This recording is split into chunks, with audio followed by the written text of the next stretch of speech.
तो आदाब, नमस्कार, गुड इवनिंग, सत श्री अकाल। एक बार फिर आप तमाम लोगों का स्वागत है। उम्मीद है पूरी फैमिली अच्छी होगी। Science, technology, cyber crime, forensic science, इन चीज़ों ने न सिर्फ क्राइम के तरीके, क्राइम की इन्वेस्टिगेशन, जांच, इन सब का पूरा हुलिया बदल कर रख दिया है। एक ज़माने में बहुत सारे ऐसे क्राइम होते थे जिसको सॉल्व करना बड़ा मुश्किल होता था, लेकिन आज के ज़माने में ऐसे बहुत सारे फॉरेंसिक के हथियार हैं जिनके बलबूते पर न सिर्फ पुलिस मामले को सुलझा लेती है, बल्कि अदालत में वो सबूत, एक सबूत के तौर पर ही अदालत उसे देखती है और सज़ा भी होती है। चाहे वो डीएनए हो, चाहे वो सीसीटीवी कैमरे के जरिए आप कैमरे पर कोई क्राइम करते हुए पकड़ाएं, तो इससे बड़ी सहूलियत हुई। लेकिन अगर इन चीज़ों का भी सही ढंग से इस्तेमाल ना करे पुलिस, तो फिर अफसोस होता है। आज के इस दौर में क्या हम यकीन करेंगे कि एक ऐसा केस जिसमें एक डीएनए सैंपल लिया जाता है, उसकी रिपोर्ट पूरे केस को घुमा कर रख देती और ये केस ना मालूम कब का सुलझ जाता।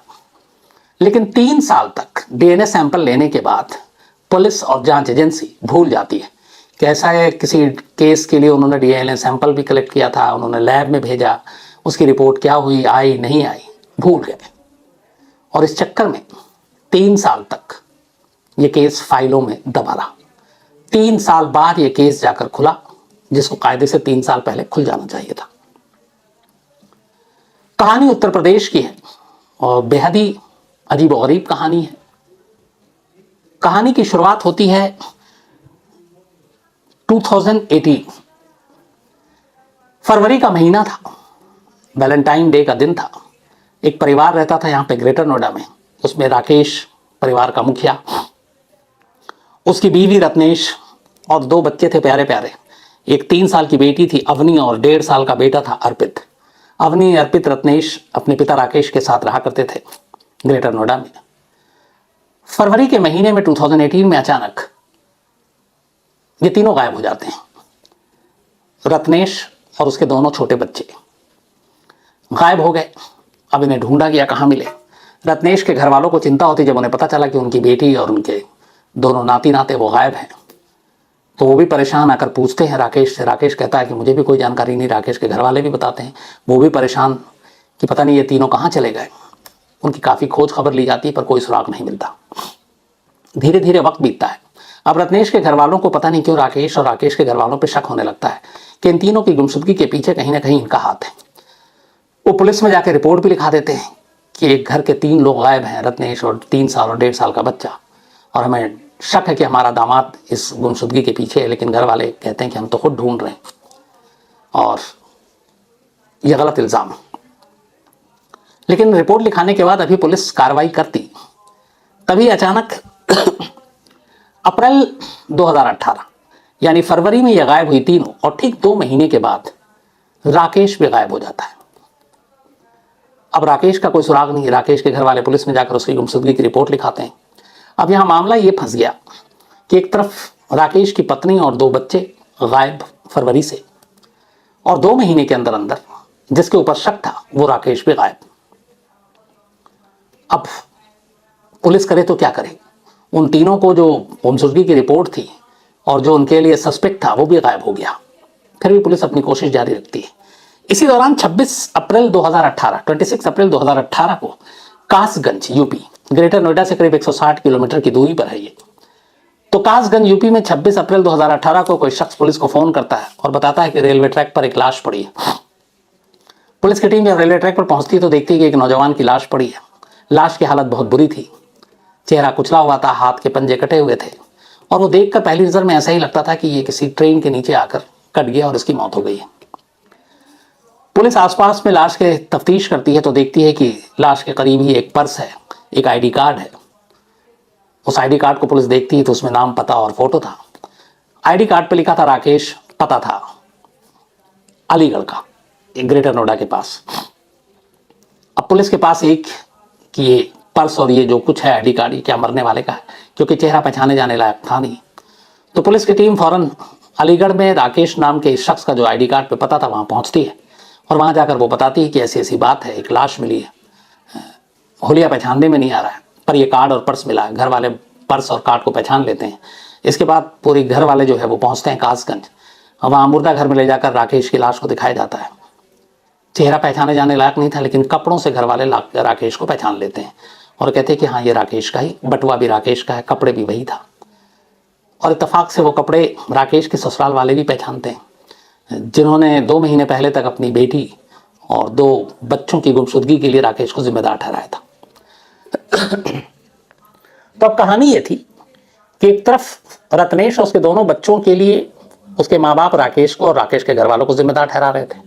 इधर राकेश की गुमशुदगी के लिए राकेश के घर वाले अब रत्नेश के घर वालों को जिम्मेदार ठहरा रहे थे कि बेटी और बच्चों की गुमशुदगी की वजह से उन्होंने बदला लिया और राकेश को कहीं गायब कर दिया, मार दिया। इस इल्जाम के बीच में अब 2 महीने बाद खुद राकेश की लाश मिल जाती है। अब मामला बड़ा अजीब हो जाता है कि ये क्या है।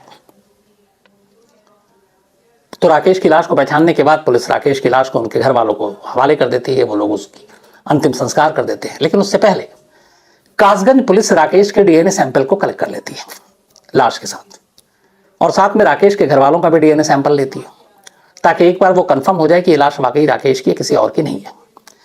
अब डीएनए सैंपल को भेज दिया जाता है जांच के लिए। इधर इस दौरान में जो कहानी ये थी कि 3 लोगों की गुमशुदगी के लिए रत्नेश के घर वाले राकेश को जिम्मेदार ठहरा रहे थे। अब राकेश की लाश मिल गई तो राकेश के घर वालों ने रत्नेश के घर वालों पे राकेश के कत्ल का इल्जाम लगा दिया। अब पुलिस बीच में फंस गई कि ये दोनों तरफ से आरोप प्रत्यारोप चल रहा क्या है। तो पुलिस ने फिर कहा कि ये एक एक्सीडेंट का मामला है, हटाओ, रेल एक्सीडेंट का मामला है। तो पुलिस ने भी इस केस को अब छोड़ दिया। 3 साल बीत गए, डीएनए सैंपल तक जो भेजा था उसकी रिपोर्ट के बारे में भी पता नहीं किया। 3 साल बीतने के बाद अचानक नई पुलिस टीम कासगंज में थी और ये केस अभी भी फाइलों में जिंदा। तो अचानक पता चला कि वो जो डीएनए सैंपल था उसकी रिपोर्ट आई हुई है। अब पुलिस की टीम उस रिपोर्ट को देखती है। रिपोर्ट देखते ही पुलिस के कान खड़े हो जाते हैं। डीएनए सैंपल से पता चलता है कि जो रेलवे ट्रैक पे लाश मिली थी वो मरने वाला राकेश नहीं है, बल्कि ये डीएनए सैंपल किसी और का है। अब यहां से पूरा केस पलट गया कि अगर मरने वाला राकेश नहीं है तो फिर वो लाश किसकी थी। अगर मरने वाला राकेश नहीं है तो फिर उसके घर वालों ने उसकी लाश को राकेश के तौर पर कैसे पहचाना, और फिर इन 3 सालों में राकेश कहां छुपा हुआ है, कहां गायब है। इस एक डीएनए की रिपोर्ट से अब पुलिस की पूरी केस पलट गई और खुद पुलिस को भी अपनी गलती का एहसास हुआ कि 3 साल तक उसने, हालांकि डीएनए की रिपोर्ट आने में बहुत ज़्यादा वक्त नहीं लगता, हफ्ता 15 दिन, महीना मैक्सिमम, लेकिन 3 साल बीत गए थे। अब 3 साल के बाद डीएनए से सच्चाई सामने आ रही है। अब पुलिस ने इस केस को सीरियसली लिया।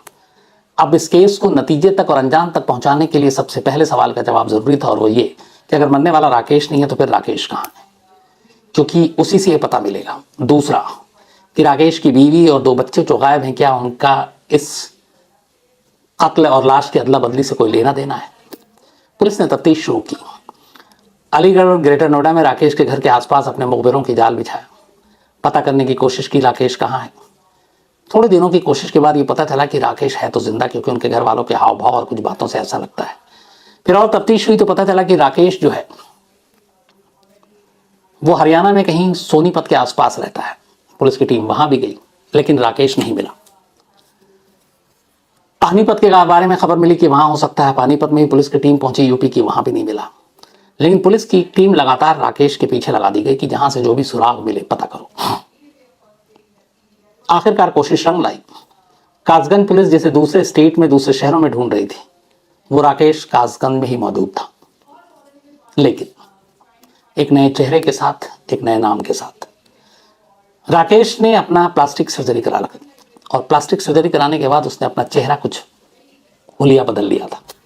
न सिर्फ चेहरा उसने नया लिया, बल्कि उसने अपना नाम राकेश से दिलीप शर्मा रखा, पुत्र सुभाष शर्मा, पता दिया निवासी कुक्कन पट्टी, कुशीनगर, यूपी।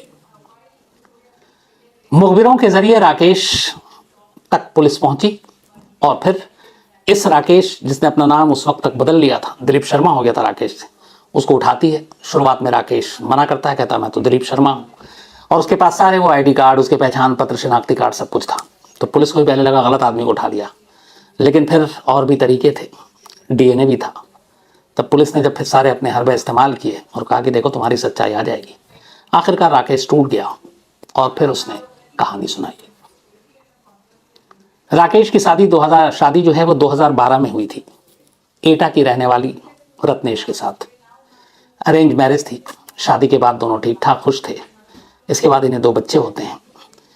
एक बेटी होती है पहली अवनी, जो 2015 में हुई। उसका एक बेटा होता है 1.5 साल का अर्पित। लेकिन इसी दौरान में राकेश की मुलाकात रूबी नाम की एक महिला से होती है। रूबी यूपी पुलिस में कांस्टेबल थी, सिपाही। किसी जगह पे इन दोनों की मुलाकात होती है, फिर दोनों में दोस्ती होती है, फिर दोनों में प्यार हो जाता है। अब रूबी के प्यार में राकेश ऐसा पागल हो चुका था कि उसने अपने परिवार को छोड़ने का फैसला किया और रूबी उस पर लगातार दबाव बना रही थी शादी करने के लिए और कह रही थी कि तुम अपनी पत्नी और बच्चों को छोड़कर अब हमारे पास आओ। राकेश भी उसके प्यार में गिरफ्तार। अब राकेश सोचने लगा कि कैसे वो छुटकारा पाए अपनी पत्नी और बच्चों से। फिर उसने प्लान बनाया, पूरी साजिश रची। साजिश थी 4 कत्ल करने की, लेकिन उन 4 कत्ल से पहले उसने अपने कत्ल की भी पूरी प्लानिंग कर ली थी। 14 फरवरी 2018, 14 फैब, दिन भी देखिए उसने कैसा चुना, मोहब्बत का दिन। एक मोहब्बत के दुश्मन ने मोहब्बत का दिन चुना अपने ही हाथों अपने परिवार को कत्ल करने के लिए। 14 फरवरी 2018 का दिन था, वैलेंटाइन। राकेश ग्रेटर नोएडा में था अपने घर में।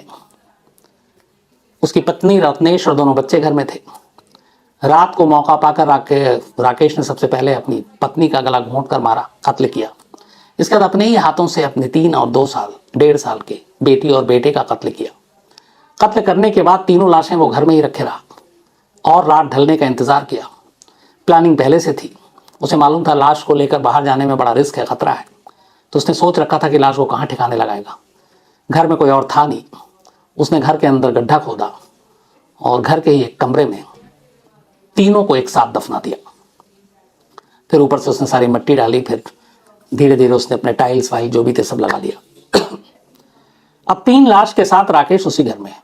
उसकी बीवी और दोनों बच्चे अब उसी कमरे में, जमीन के नीचे और वो जमीन के ऊपर सो रहा है। लेकिन उसे मालूम था कि इन तीनों की गुमशुदगी कहीं ना कहीं मुझ तक पुलिस पहुंचेगी लेकर। तो पहले तो उसने कहा कि तीनों अपने मायके चले गए। अपने अड़ोस पड़ोस, अपने घर वालों को बताया उसने। सच्चाई किसी को नहीं बताई। लेकिन फिर लगा कि ये कब तक, और वही हुआ। हफ्ता 10 दिन 15 दिन बीत गया। अब उन्हें पता चला कि उनकी बेटी का फ़ोन नहीं आ रहा, कोई मैसेज नहीं है। ये कह रहे हैं मैके गए हैं, मैके आई नहीं है। तो घर वालों को शक हुआ। उन्होंने पुलिस में रिपोर्ट लिखाई, राकेश पे शक जताया। राकेश को लगा कि कभी ना कभी पुलिस उस तक पहुंचेगी, फिर मामला खुल जाएगा। तो अब उसे चौथा कत्ल करना था और उसकी भी प्लानिंग उसने पहले कर ली थी। इसके बाद वो कासगंज पहुंचता है, जहां उसकी गर्लफ्रेंड रूबी पोस्टेड थी, यूपी पुलिस में सिपाही। वहां जाने के बाद ठीक 26 अप्रैल 2018 को कासगंज में उसकी एक दोस्ती हो गई थी एक शख्स से, और वो उससे जाकर मिलता है। जिस शख्स से दोस्ती हुई थी उसके साथ वो उस रात, उसका नाम था राजेंद्र। राजेंद्र मिलता है। तारीख थी 26 अप्रैल 2018, यानी कि अपनी पत्नी और दोनों बच्चों के कत्ल करने के ठीक 2 महीने और 4 दिन बाद 14 फरवरी 2018 को कत्ल किया था उसने। और यहाँ 26 अप्रैल 2018 को राजेंद्र को वो रेलवे ट्रैक के किनारे ले जाता है। वहाँ पे दोनों शराब पीते हैं। राजेंद्र पूरी तरह से नशे में आ जाता है। इसके बाद मौका देखकर वो उसके सर पर वार करता है। राकेश की मौत हो जाती है। फिर उसका चेहरा बिगाड़ता है, फिर उसके पंजे काटता है और लाश को लेकर रेलवे ट्रैक पर डाल देता है। फिर किसी शख्स के जरिए उस लाश की खबर मिलती है, पुलिस पहुंचती है और जानबूझकर फिर वो लाश को अपने कपड़े पहनाता है, अपना बटुआ उस लाश के पास डालता है, अपने आई कार्ड को डालता है, ताकि लाश की शिनाख्त उसी के तौर पे की जाए। और उस मकसद में कामयाब भी हो जाता है। वहाँ से वो निकल जाता है। बाद में लाश मिलती है, आई कार्ड से पुलिस उसके घर तक पहुँचती है। घर वाले भी मान लेते हैं कि ये राकेश है और वो कह देते हैं, फिर लाश भी लेते हैं, अंतिम संस्कार भी कर देते हैं। तो इस तरीके से उसने अब चौथा कत्ल कर दिया और इस 4 कत्ल के साथ एक तरह से उसने अपने आप को भी मार डाला, क्योंकि अब राकेश मुर्दा हो चुका था। राजेंद्र की शक्ल में राकेश मुर्दा था। अब राकेश को यह था कि अपने आप को छुपाना है। तो वो अपने घर जा नहीं सकता था, खुलेआम घूम नहीं सकता था। इसके बाद उसने अलग अलग डॉक्टरों से संपर्क किया। उसने प्लास्टिक सर्जरी के जरिए चेहरा बदलवाया। फिर वो कई शहरों में रहा, पानीपत, सोनीपत, उड़ीसा भी गया, पता नहीं कहाँ कहाँ। और फिर अपना सब कुछ बदलने के बाद बड़ा आसान तरीका, आजकल हमारे यहाँ ID कार्ड और पहचान पत्र भी फर्जी बन जाता है। तो उसने दिलीप शर्मा अपने आप को एक नई पहचान, नया नाम दिया और उसी नाम से ये घूमने लगा। हुलिया बदल चुका था, लेकिन घर पे नजर रखने वाली पुलिस की टीम को पता था कि राकेश कहाँ है और किस नाम से, और इसीलिए कई बार चकमा देने के बावजूद आखिरकार 1 सितंबर 2021 मतलब इसी महीने और 13 दिन पहले पुलिस ने उसे गिरफ्तार कर लिया कासगंज से।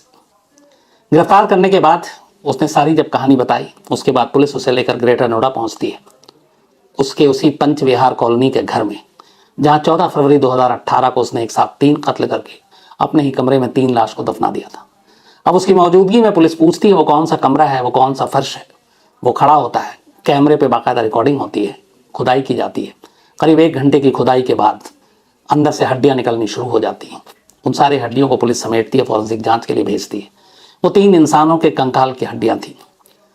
फिर डीएनए टेस्ट होता है, डीएनए के जरिए पता चलता है इसमें एक रत्नेश है और 2 उसके बच्चे हैं। तो उसकी निशानदेही पे ये सारी चीज़ें बरामद हो जाती हैं। फिर पुलिस पहुंचती है रूबी के पास, जो यूपी पुलिस में कांस्टेबल, और उसे गिरफ्तार करती है। जितनी कहानी राकेश ने बताई, उसके बाद फिर पुलिस ने अपनी जांच से जो कहानी आगे बढ़ाई वो ये थी कि राकेश ने जो ये 3 कत्ल किए और राकेश ने फिर अपने आप को जो मुर्दा करार दिया, उसमें उसके अपने घर वाले भी शामिल थे इस साजिश में। कत्ल बेशक राकेश ने किया, लेकिन ये सारी सच्चाई उनको मालूम था और ये भी मालूम था कि राकेश जिंदा है। इसीलिए पुलिस ने फिर राकेश के फादर, 2 भाई, उसकी माँ, इनको भी गिरफ्तार किया, मतलब माँ, बाप और 2 भाइयों को, क्योंकि वो सारी चीज़ें जानते थे और उन्होंने पुलिस से छुपाई। और रूबी को इसलिए कि रूबी भी इस कत्ल के बारे में न सिर्फ जानती थी, बल्कि राकेश जिंदा है ये भी वो जानती थी। लेकिन उसने भी एक कानून की मुहाफिज होते हुए कानून के साथ झूठ बोला, बल्कि कहीं ना कहीं इन 3 बेगुनाहों, बल्कि 4, राजेंद्र को अगर हम जोड़ लें, इन बेगुनाहों के कत्ल की असली जो मोटिव पैदा हुआ, जो मकसद, वो रूबी निकली।